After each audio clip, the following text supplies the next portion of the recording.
Renting a $320 5x5 storage unit in San Francisco. He asked me to create some space for him in a big closet I had in the house, which I did in exchange for dinner and drinks. And after the week when he came back to pick up his stuff, the light bulb went off and we realized that we had an opportunity here to create something that really mattered to people.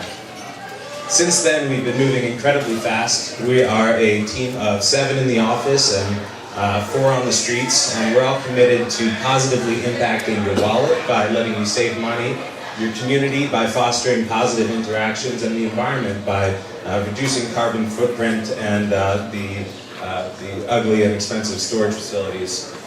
We operate similar to Airbnb. You could think of us as the Airbnb for storage space.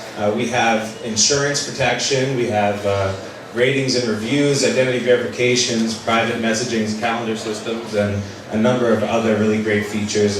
And we have been signing people up in the last couple months and getting a lot of traction, a lot of overwhelmingly positive feedback.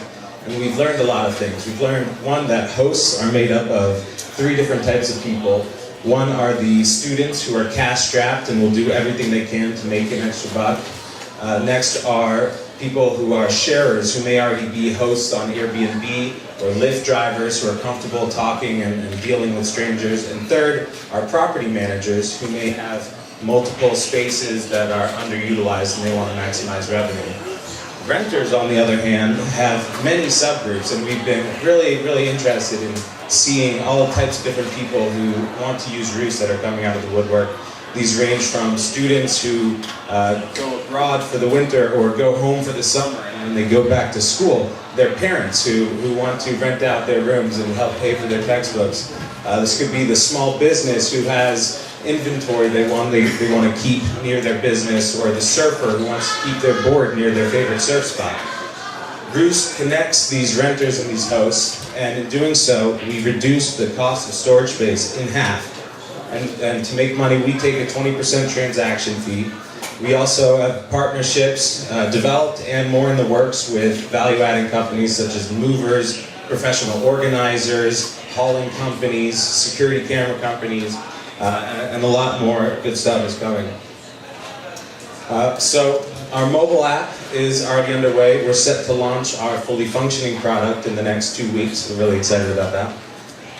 We will be getting the peer-to-peer market running in San Francisco, then moving to New York, and then on to cities that have high property value and low urban sprawl.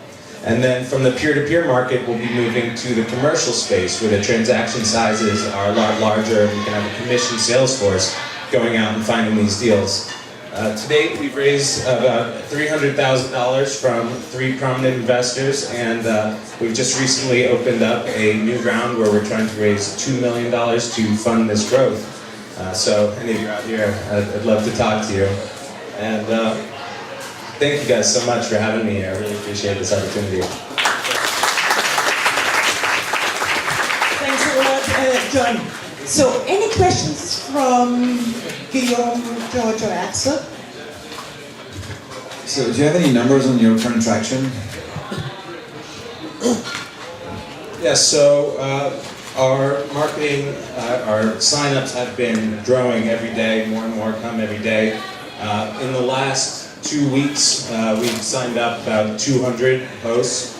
That's made up of maybe some people having 5 to 10 different spots in one building, for instance. And renters who we haven't even gone out and marketed to have been seeing the message to the host that we're putting out and contacting us and saying, hey, when can I store this? When can I find that? I'm really interested in this. So the traction is small now, but it's growing exponentially every day. So Jonathan, you said you're the Airbnb of the storage space. What would stop them from saying, hey, this is a cool idea, we put this onto our product portfolio as well? Sure, that's a really good question that's kept me up a lot of nights. Until Airbnb has become really clear with their expansion plan moving into the hospitality market and all the things involved in the hospitality with the food, with the cleaning, with the key drops. And to go through back into storage, I think would be to dilute their message because to be honest, the price point for renting out your room is higher than it is for storing your items. I had the same concerns. Okay, Jonathan, thank you so much. Thank you, Luis. So, our next presenter is Chen. Can I have some issues with your last name? Kachibashi. Okay, and he will present Social Eyes. Give me 1 second. Yeah, sure. So first of all, I would like to say, if there's enough applause in the end, all shots on me tonight. I just wanted to tell you this.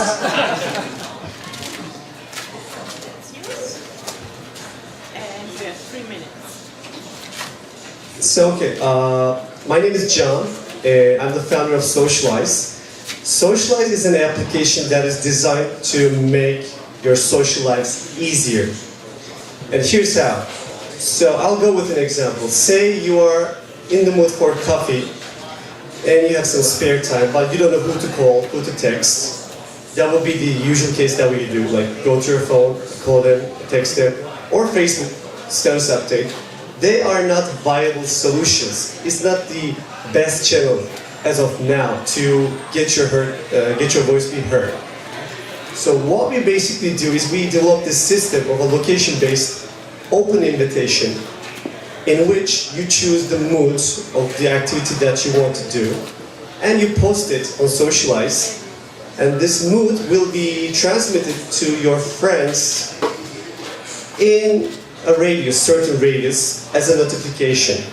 So by doing this, you will be able to get them join you. It's beautiful because you don't disturb anybody.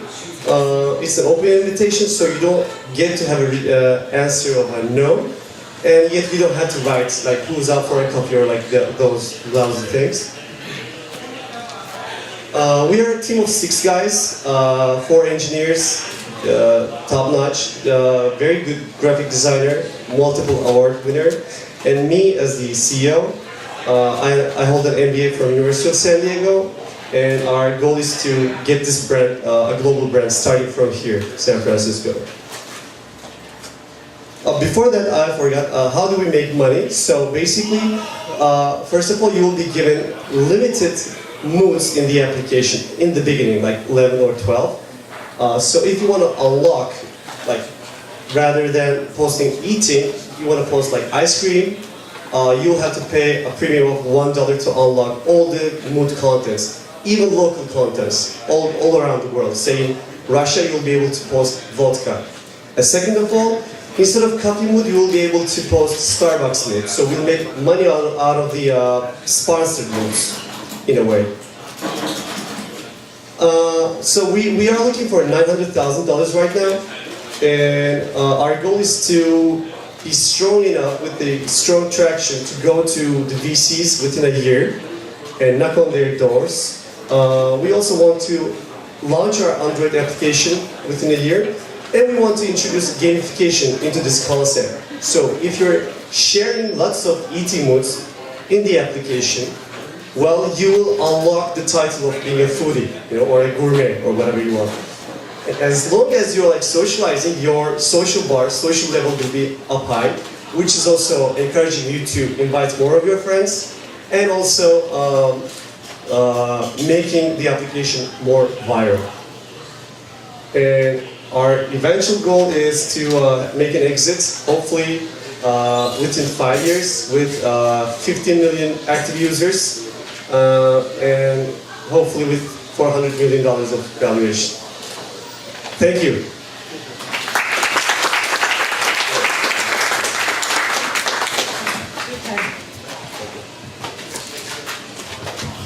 So you're trying to raise 900K. What are you going to do with that 900K? Where's that money going to go? Thank you. So I think it's better if I just go here. Okay, so basically the money will be spent mostly on the team part and on marketing. we are looking for talented marketing folks to join our team.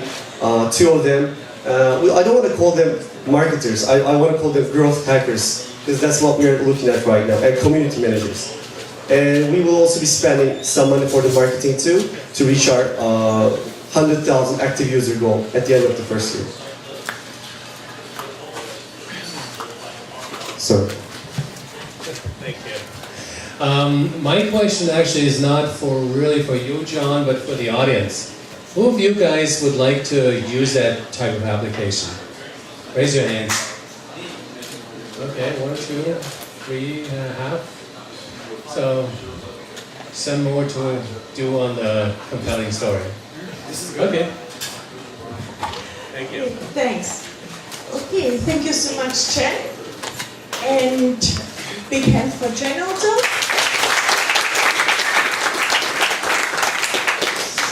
So, Anand from Trustleaf. I'm just looking for you. Here we go.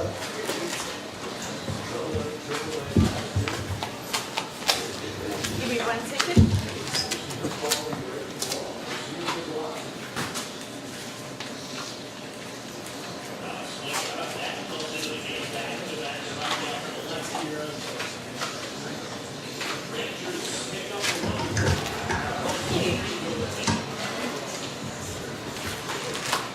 Here we go. Hi. Hi, I'm Manson, founder and CEO of Trustleaf. Trustleaf makes it easy for small business owners to borrow money from friends and family using personal loans. Here is Patty. She wants to open her own gourmet bakery and needs $30,000, but banks have turned her down. Like 38% of the 6 million small business owners each year, she decided to ask her friends and family to loan her the money. Everyone knows that it's stressful and awkward to ask money from friends and family. All the top results on Google recommends putting this agreement into writing and communicating with clear expectations, but they don't suggest any integrated platform for doing so. Luckily, Patty found Trustleaf. First, she set a funding goal, showed off her business plan, and picked a few different loan options that would work for her. Then she invites her friends and family to pledge the amount they feel comfortable with and sign the legal documents online. We work with DLA Piper to structure all the legal documents.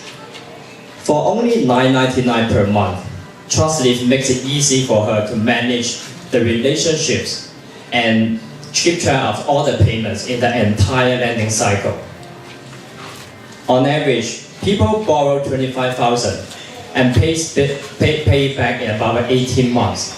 These friends and family loans total $60 billion a year, with an expected lifetime value of $180 per user. The total addressable market is about $1.1 billion. For distributions, 40% of our traffic coming from our content marketing efforts. For example, we have been featured by the Silicon Valley Business Journal last week. And we are also developing partnership with the SBA, SCORE, and other companies whose client base are also our target market. For the team, I have founded 2 companies before, and I bought multi-million-dollar revenue to a mobile hardware startup in just 9 months. My co-founder Daniel has tons of small business marketing experience, most recently at Yelp. Curtis Moe at DLA Piper is our attorney and advisor, and the CTO of Home Depot is also our advisor. Borrowing money from friends and family has always been common. Now with Trustleaf, we have just made it easy. And we are going to raise a small seed round about $200K and come to talk to us. Thank you.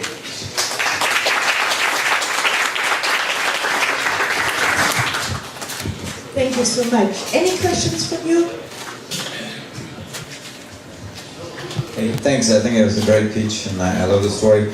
I'm not sure I understood. Like, what's the need for people to have a long time like a relationship? Like, what's affecting your LTV, and why is that a recurring service? as opposed to a one-off?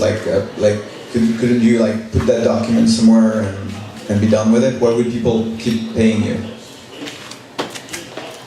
Yeah.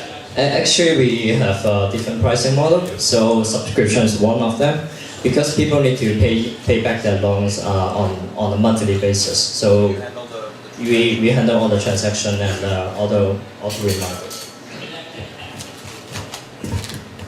Yeah, kind of piggybacking on Guillaume's question, did you think about, instead of doing a monthly subscription fee, or you probably win on very small loans but lose on very big ones, that you just take a percentage and whatever the life cycle is, so it's maybe even easier for the users to handle it? Yeah, we definitely want to do that, but that requires broker-dealer license, so we don't want to touch that part yet. So we want to be the go-to platform for friends and family loans, where they manage their relationship and payment repayments. In the future, we are going to expand it into a bigger model, provide direct lending and more toward the peer-to-peer model. I got a question about this, because one of the things I'm looking at is I can understand from a lending standpoint why, young people might be wanting to borrow money from their parents. But where's the crying need in the Gen X, Gen Y, and baby boom generation to have this, to be able to complete these kinds of transactions? Actually, based on the data, like 38% of people borrow money from friends and family to start their business, and some people ask us question like, how are we going to different from Kickstarter? But basically, we come before them.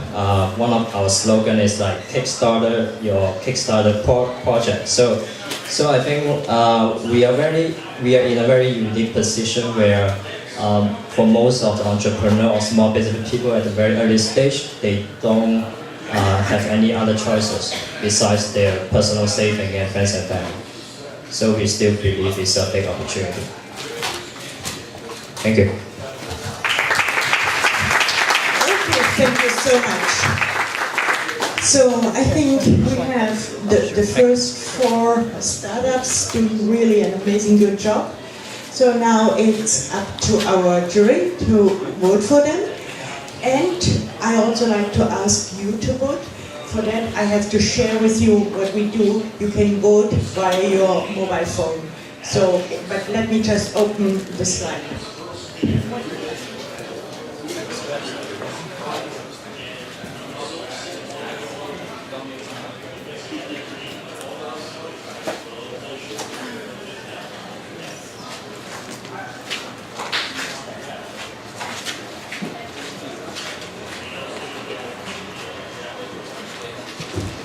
Okay, so we had 4 companies. One was Outset, Roost, Social Eyes, and Trust Leaf. So now I'd like to ask you guys in the audience, if you text just the keyword like Outset, Roost, SIs, oops, sorry, let me go back, I don't know, that is later.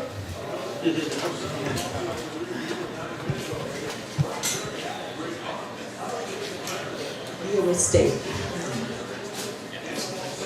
So, just text the keyword you see like all that Roost, SIs or tea leaves to 22333, and we check later how you voted for it. In the meantime, I'd like to ask you guys. So, all set with Gadi Bashwitz, the new kind of hotel booking engine that matches hotels to your preferences using millions of reviews. So, what do you think? Wow! So we have 1 to 4 is the scaler. So we have 9 points in total. Thank you so much. I want to big hands us.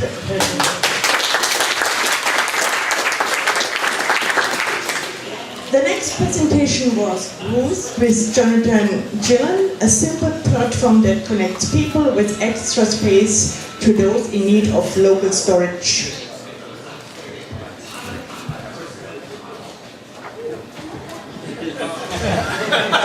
We only have one card. Come on! I printed more cards. Okay, also here, 9 points for you. Congratulations, Jonathan. But let's see how the crowd will vote for you later on. So now, for Chen with Social Eyes, a fun and easy way for you to socialize with the people around you. So here we have a total of 5 points. So congratulations also here. Thank you so much. And Anthony Young presented Trustclave, Friends and Family, Lending Made Easy. So please. So here we have 10 points in total. Congratulations. But this is not the end. I will check later. And we will have at the end the total winners. So if you know now? I'm not multitasking because I have to log in. Okay, if we can have more people in our team. Okay, no, so let's continue with the Society's 3 accelerator teams.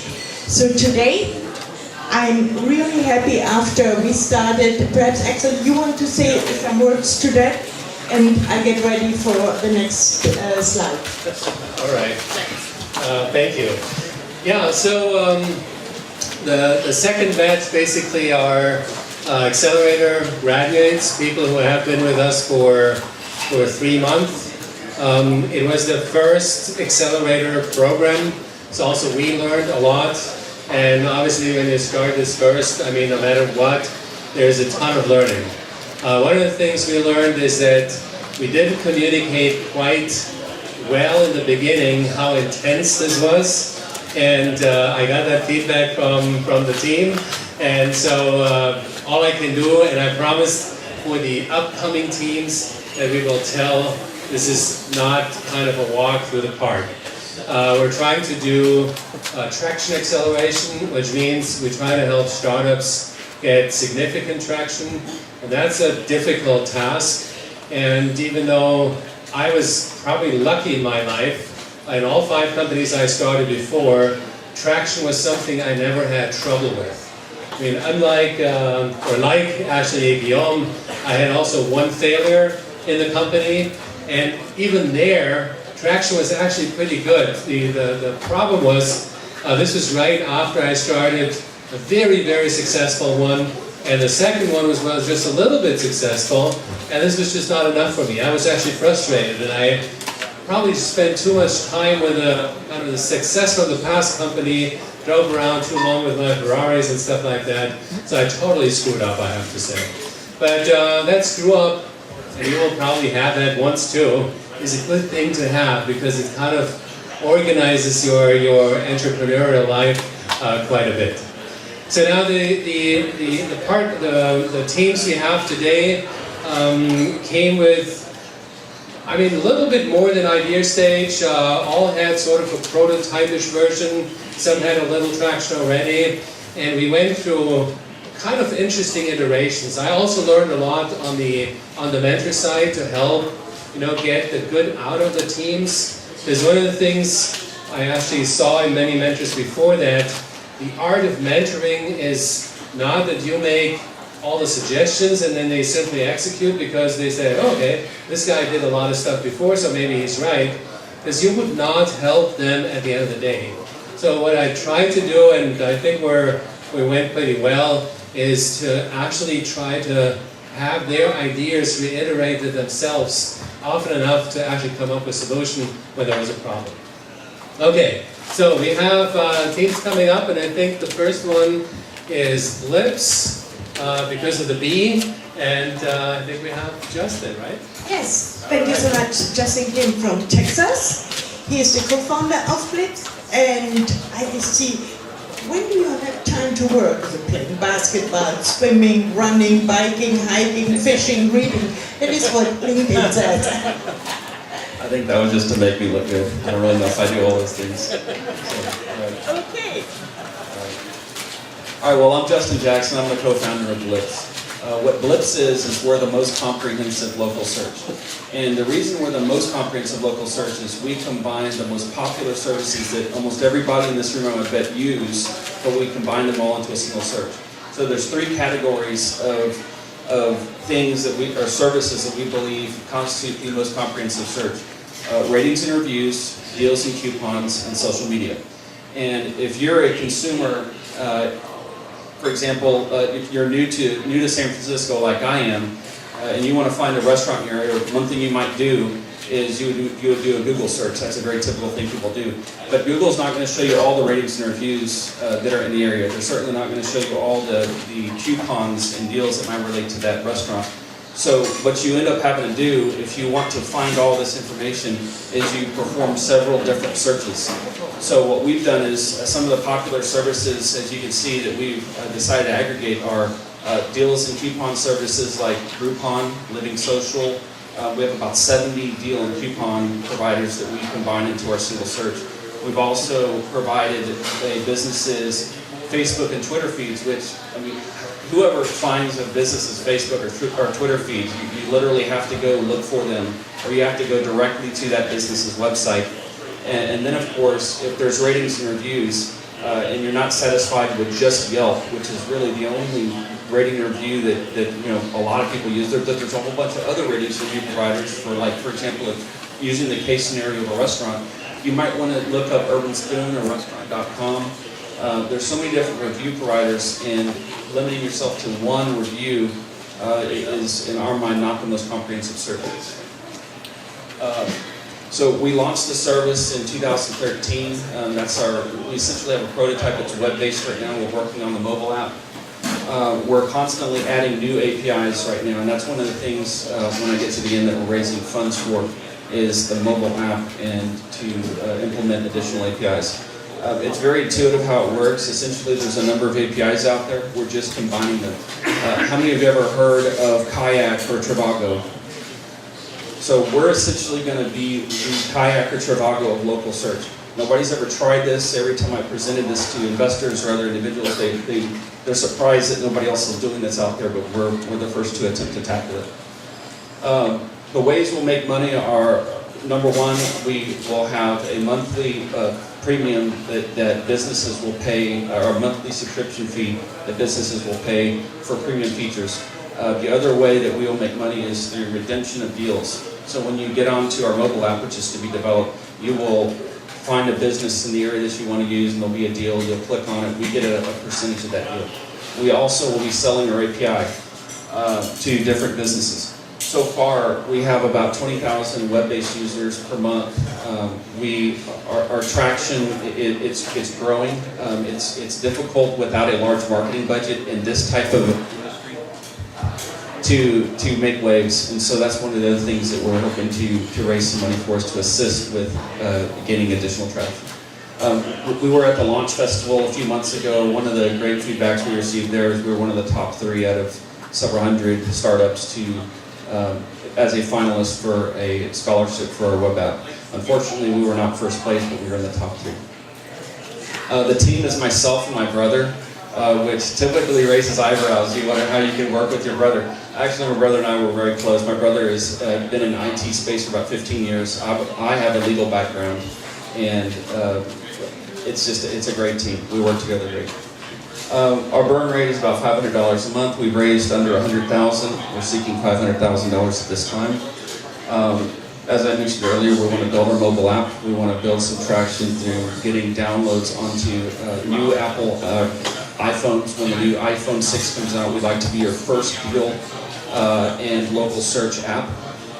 And our plan is in the next 3 to 5 years to take Blips to IPO or to be acquired. Historically, companies like Apple, Yahoo, Google, and Microsoft, they have found companies like ours very appealing, and there's a great track record for companies like ours to be acquired within the next 3 years based upon what we are doing. I appreciate all you guys being here, and I appreciate Society 3 for putting on this meeting. Thank you.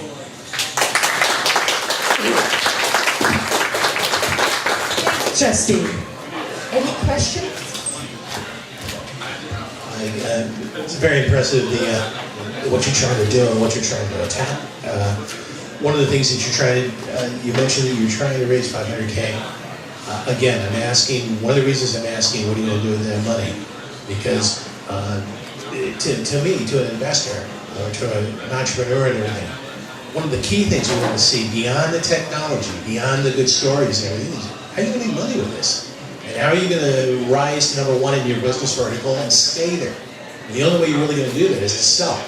So I want to know out of this 500K, how much you're going to be devoting to sales, how much you're going to be devoting to marketing, business development and everything. And if it's all going to development, you know, that might be one of the reasons why it's been, you know, hit or miss and everything like that, okay? So that's a great question. Obviously, $500,000 can get eaten up very quickly in a startup. So what we plan to do with the $500,000 is we have gotten some quotes based upon the work that we've already done. It's actually a concept that it translates well without too much money into a mobile app. So we've gotten quotes for about $50,000 to build a mobile app. About another $50,000 will be to implement all the various APIs that we have not yet built out. We have the plumbing, but we haven't put in all those APIs. So literally you're talking about the last $400,000 is primarily going to be used to get those installs on the new devices. So the average iPhone has approximately 40 to 45 apps on them. We don't want to be your 46th or 47th app because that's money not well spent. So we can target, I've talked to a number of different very good marketing companies and I have a small business myself, so I understand the concept of marketing money needs to be very well spent, especially when you're talking about entering this type of space with this type of budget. So we've found that it's about $1.60 to about $1.90 per install on a phone to get into the store. And so that's where the money goes. We anticipate we'll have between 1 to 200,000 active users with that budget. I'm just surprised why you're not a mobile-first company. You seem to have had a website for about a year. Why didn't you start with a mobile app first? Well, the first thing we wanted to do is build out the plumbing and to get the service to work and get some feedback. We've actually made some changes in the service as we've gone just from our core network of friends, family, people, that sort, to try and refine the service. And we didn't want to pour money into a mobile app and we weren't really ready with the service, or we felt like it was the right look, the right feel, and operate correctly. The other angle too is that my brother has essentially been the main engineer, and mobile space is not his core expertise. It's mainly been developing, building out this web service. Okay, thank you so much. Big hands for Justin.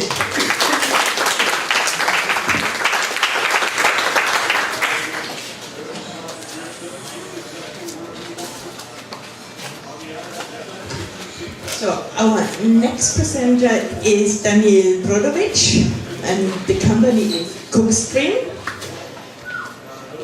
1 second, Daniel is also with us in the Society through Accelerator. Will finish with us tomorrow, I think. And yeah, here we go. Give me 1 moment to get on.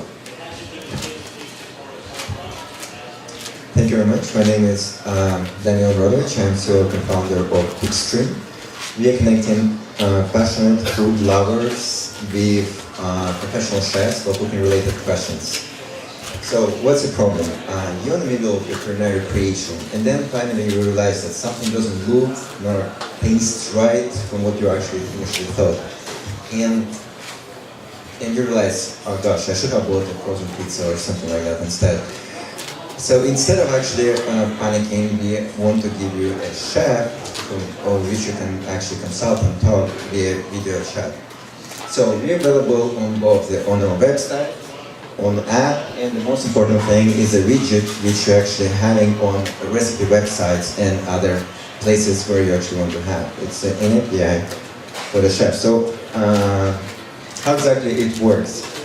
When you have actually a question, you choose what kind of cuisine you're interested about, method or diet, and then you just click Ask a Chef. They're sending push notification to all our chefs in the database who can help you out with that specific question, and the chef, which is free right now, going to answer and actually FaceTime with you. You can show what's going on, and he can give you valuable advice how to either fix your meal, either make it better, or teach you how with the new techniques. At the end, you rate the chef and tip like you would do it on Uber or Lyft, and it's about 50 cents per minute. And you can share your experience on social network to help the chef to build his personal presence online. Regarding the market size, we interviewed 2,500 people, and interviewed personally about 200 right now. And we found out that there is a pretty much big demand, and we are targeting 35 million people who are actually willing to actually want to speak and consult with the chef and willing to spend at least 50 cents per minute. That gives us, even if these people, if an average person will speak with a chef only 60 minutes per year, that gives us a $1.05 billion market. Our team, I have two developers and me, serial entrepreneur. Dmitry Goloshev, he has 8 years of development experience in variety of projects. One of the best ones in Kulos was an oil exploration company back in Russia, where he's originally from. Vladimir Mitu, he is an expert in business process optimization plus front-end development. And me, I started previously with two companies, and one of them in the space. Well, please download our app. It's available right now. In past 3 weeks since we did our soft launch, we have 128 active chefs in the system, and we made our first $20 last week. Thank you. Thanks, Fanny. Question? What's your year one goal of trying to sign? I mean, how many chefs do you need to sign up in order to really make this thing work for you? That's a very good question. Honestly, I don't know exact answer on the chef side, but on the customer side, we know that our year one goal is to make at least 70,000 in revenue. So that will allow us, I mean, in terms of number of customers, that's what actually have one second, calculations. We'll need at least the same number of people using it, so it's about 70,000, I think, and to generate this revenue. So, but how we enter the market is actually partnering with the recipe websites who already have these customers. We're having our widget, Talk to Chef button, and we know that at least 5% of visitors click this button, and actually the value proposition is pretty attractive, and they go forward to the sign up and then checking out the system. So we haven't yet rolled out on a big scale with the recipe websites, but we already developed a relationship and got their commitment. We are planning to do next month activate our widget, and that's going to be, I'll have a lot of answers regarding the traction then. My question is, why cooking? I mean, when I look at your app, I can see a lot of different verticals where people would pay actually maybe more money for that. Like, my computer is broken, I lost all my files, things like that. Why did you pick up cooking? It's not a criticism, I want to understand. Great question, thank you. Honestly, outside of having personal passion in health with food and having some problems on the market, we actually look at the different market verticals before we started and chosen it, and we realized that the most repetitive use case will be cooking, and that's what we want to achieve with this app.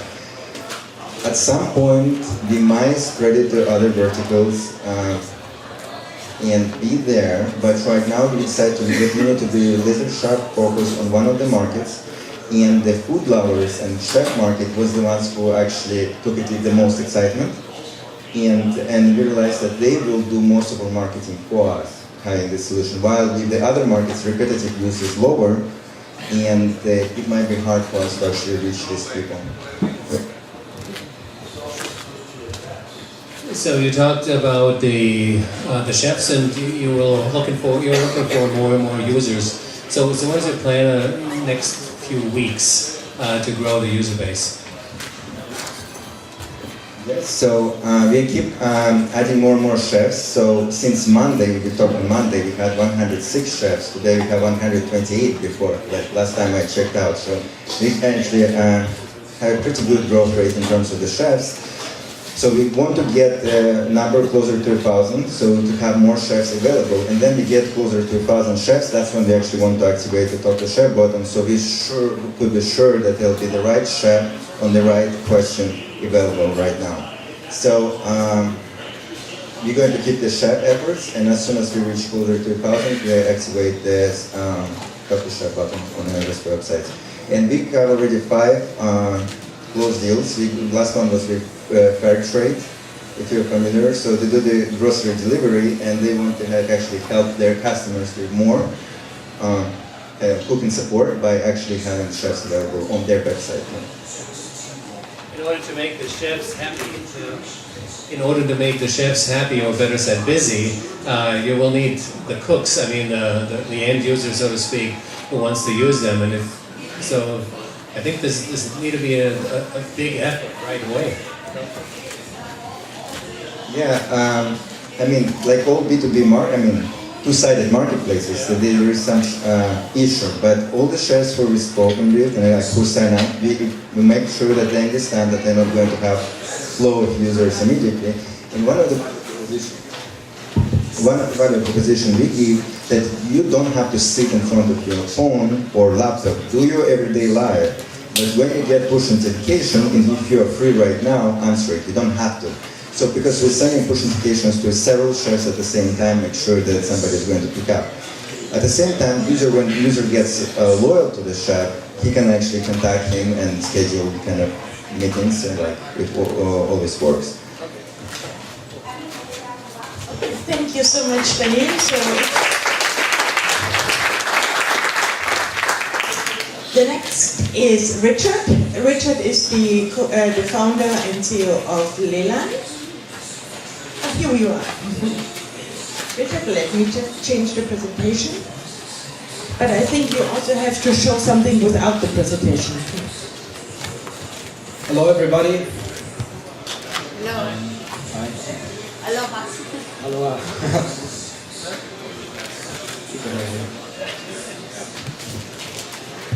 Thank you. Hello, everybody. My name is Richard Wimmer. I'm founder and CEO of Lulan. We are a technology company and developed an ambient light system. And I have a short demo here, you can see. Everybody knows Las Vegas, and those places have these amazing interior ambient solutions and experiences. At the same time, we cannot see this in our places around here, and there's a good reason. These systems they have in Vegas, they're usually very, very custom designed and expensive on top of that. So what we did is, we designed a solution allowing owners of places like these bars, hotels, restaurants, fashion retail, trend-setting places to create unique and memorable experiences through the use of color, light, and motion. So they can also attract and retain their customers. The way it works is we have a smart tile in the core. It's a 1 foot by 1 foot. It can be freely arranged from 1 to as large as you want. And that possibility to arrange it in terms of size, configuration, allows our platform to be applied to many spaces, commercial spaces. And it helps owners to create this kind of stunning, unique effects. So we developed the technology in the last 2 years. We are 3 founders of the company, and we developed apps along with it, so you can dial into the system, as well as software tools we give for free along with it, so you can create content. One of our design principles is that the system has to be elegant, simple to use, so everybody can create content with it.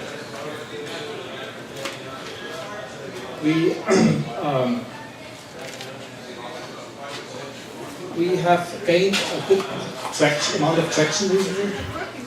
Oh, great. There you go. Oh, that's the system. And we have our cloud connectivity as well, so you can do services in the background. We have gained a good amount of traction recently in this $8 billion interior design market. We have showcased our solution at one of those big events in an expo, and have over 200 designers and target audience signed up. and we have a lot of meetings and negotiations right now with top companies like Gensler Architect, 360 Architects. And at the same time, we also have been able to gain already first pre-orders for several systems. We are raising, we asking for additional $300,000 to close our $900,000 round, and that money will be used so we can deliver our first system for customers. Thank you so much.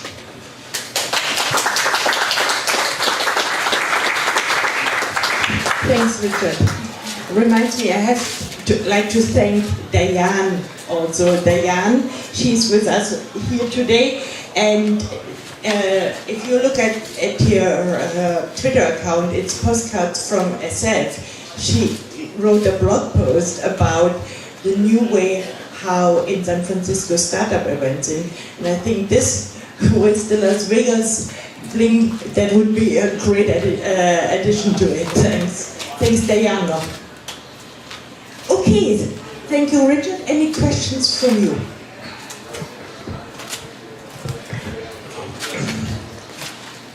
I'm really impressed with the technology that we're taking a look at right now. But as a business owner, how is my experience going to be passed on to my customers to improve the customer experience by taking a look at this and being subjected to it? Are you talking about a primary business vertical being nightclubs? Or are you talking any number? And where do you find your sweet spot, and where do you think it's going to be?